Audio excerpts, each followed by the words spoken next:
హిమాచల్ ప్రదేశ్లోని కుల్లు జిల్లాలో ఉన్నటువంటి మణికర్ణ హాట్ స్ప్రింగ్స్ ఏదైతే పార్వతీ నదిపై ఉంటుందో ఇక్కడికైతే రావడం జరిగింది. ఇక్కడ మీరు చూస్తే 20 రూపాయల చెనా ప్యాకెట్ పక్కనే దొరుకుతుంది. అది తీసుకొని ఈ యొక్క నీటిలో అయితే మీరు వేస్తే ఆ చెన అయితే సహజ సిద్ధంగానే ఉడకడం అయితే జరుగుతుంది.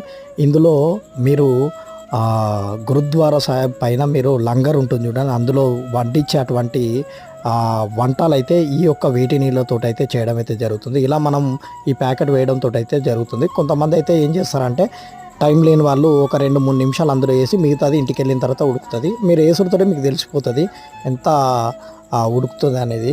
అద్భుతమైన ప్రదేశం. దీనికి సంబంధించి పూర్తి వీడియో కావాలంటే కిందున్న లింక్ ప్రెస్ చేయండి. చాలా అద్భుతంగా ఉంటుంది. ఈ యొక్క ప్రదేశానికి వెళ్ళే దారి కూడా చాలా అద్భుతంగా అయితే ఉంటుంది. ఇంకెందుకు ఆలస్యం, నా ఛానల్లోకి వెళ్ళి పూర్తి వీడియో అయితే చేసేసేయండి. దానికోసం కిందున్న లింక్ని అయితే ప్రెస్ చేయండి.